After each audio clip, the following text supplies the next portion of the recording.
అసలు ఈ గ్యాస్ నొప్పి రాకుండా ఉండాలంటే ఎలాంటి జాగ్రత్తలు తీసుకోవాలి? గ్యాస్ నొప్పి తగ్గాలి అంటే ఒకటి, ఇందాక నేను చెప్పిన టైమింగ్స్లో ఫుడ్ తినాల్సి ఉంటుంది.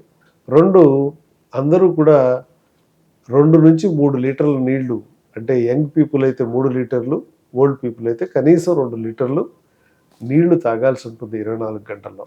అలాగే దాంతో పాటుగా వాళ్ళు తినేటువంటి ఆహారంలో కారం, నూనె తగ్గించి సమపాళల్లో తినాల్సి ఉంటుంది. విపరీతమైన మసాలా, విపరీతమైన కారం, విపరీతమైనటువంటి నూనె ఇవన్నీ కూడా లోపలికి వెళ్ళిన తర్వాత హైడ్రోక్లోరిక్ యాసిడ్ అనేటువంటి యాసిడ్ను ప్రొడ్యూస్ చేస్తాయి.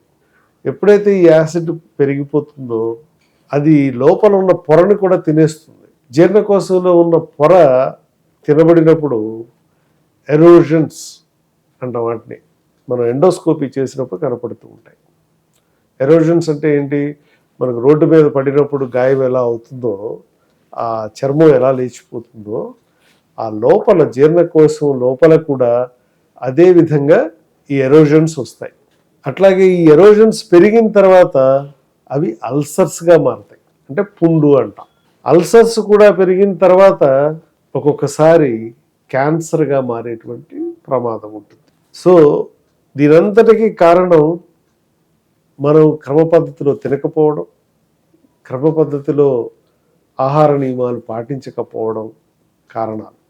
అట్లాగే నిద్ర సరిగ్గా లేకపోయినా, నిద్ర అంటే అందరూ కూడా చెప్తూ ఉంటారు, నేను రోజు 8 గంటలు పడుకుంటానండి.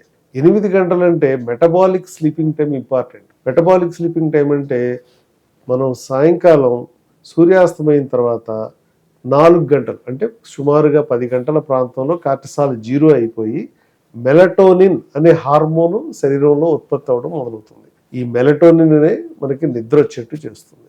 ఎప్పుడైతే మనం 10 తర్వాత సినిమాలు చూడటమో లేదా వేరే వేరే వ్యాపకాల్లోనో ఫోన్లోనో ఉండడమో చేసినప్పుడు మెలటోనిన్ ప్రొడక్షన్ అనేది ఆగిపోతుంది. మెలటోనిన్ ప్రొడ్యూస్ కావాలి అంటే మనం నిద్రపోవాలి అంటే చుట్టూ ఉన్న ఎన్విరాన్మెంట్ సహకరించేట్టుగా చేసుకోవాలి. అంటే లైట్స్ అన్ని తీసేయడం, ఎటువంటి స్ట్రెస్ తీసుకోకుండా ప్రశాంతంగా నిద్రపోగలగడం. సో 10కి పడుకున్న తర్వాత కనీసం 5 గంటల నిద్ర చాలు మనందరికీ. అరౌండ్ 3-4 ఓ క్లాక్ మళ్ళీ నిద్ర లేచి మన పనులు మనం చేసుకోవచ్చు. ఇలాంటి జీవిత క్రమం కనుక అనుసరించినట్లయితే గ్యాస్ నొప్పి అనేది రావడానికి సాధ్యపడదు.